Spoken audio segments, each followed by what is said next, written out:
Hi, and welcome to this explainer video of the mo-vis multi-switch. Let's say someone wants to turn his wheelchair on and off, go through the modes of the chair, control his smartphone, and activate his hand warmer. The person would need 4 different buttons to do that. One user said it like this: "With limited range of motion in my hand, I couldn't see how I could place all those switches close enough together for me to use. All the wires would become a tangled mess." He's absolutely right, and mo-vis has found a solution for that. With the multi-switch, you can control up to 4 outputs with just one input. It offers the users greater freedom of operation and increased function control.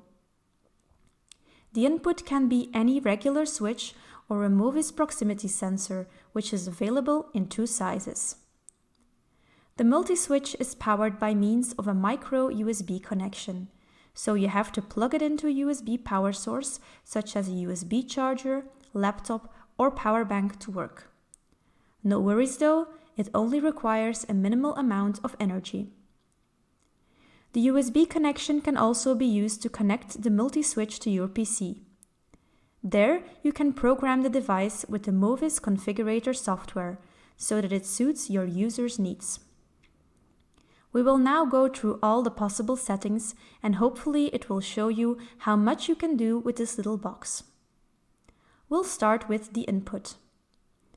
What will you use as input?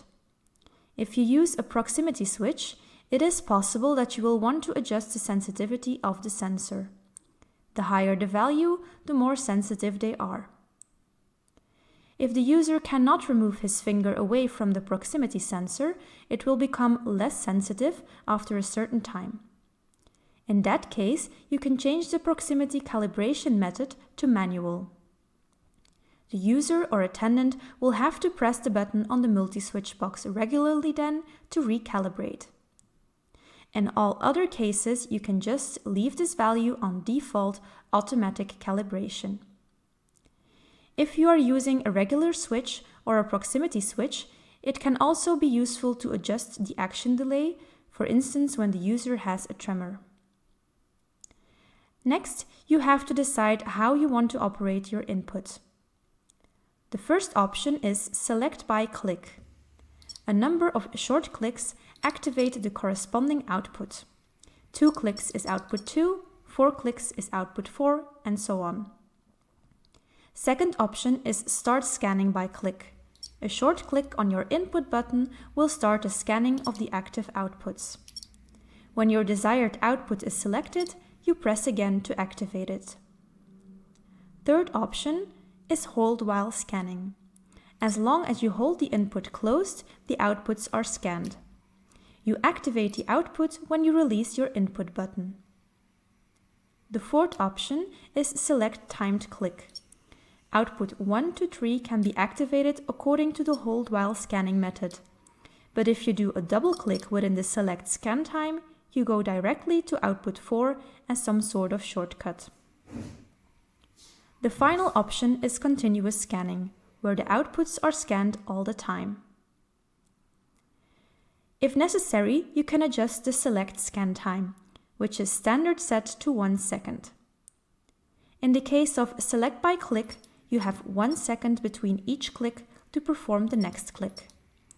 After 1 second with no new click, the multi-switch will activate that output. If we set the select scan time to 2 seconds for the continuous scanning method, then the scanning of the outputs is done at an interval of 2 seconds. Once you have chosen your input modes, we can go to the output. How many active outputs will you use? You can set the number from 1 to 4. If you will have more than 2, you will need splitter cables. You can also change your outputs sequence.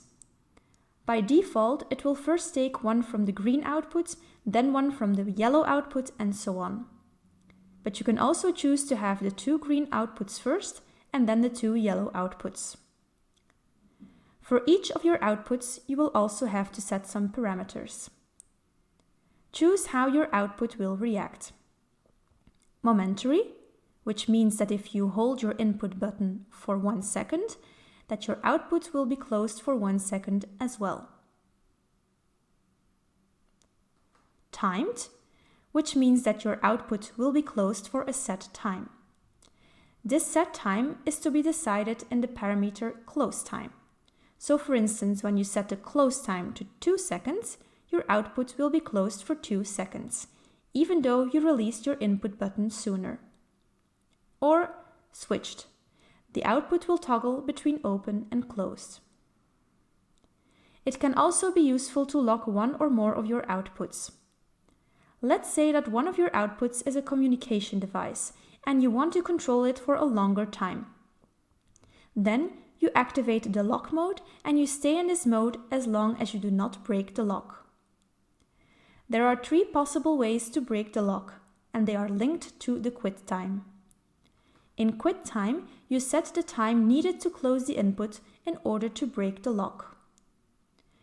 When you choose timed closed as lock mode, you have to hold the input longer than the quit time. As you break the lock, your input will react once more. Very similar is timed open, but as you break the lock, your output will not react anymore. The final method is nudge. To break the lock, you have to nudge the input shorter than the quit time. Finally, you can also set the auditive feedback for your input, selection, output, and quit actions. For more questions about the multi-switch, do not hesitate to contact us.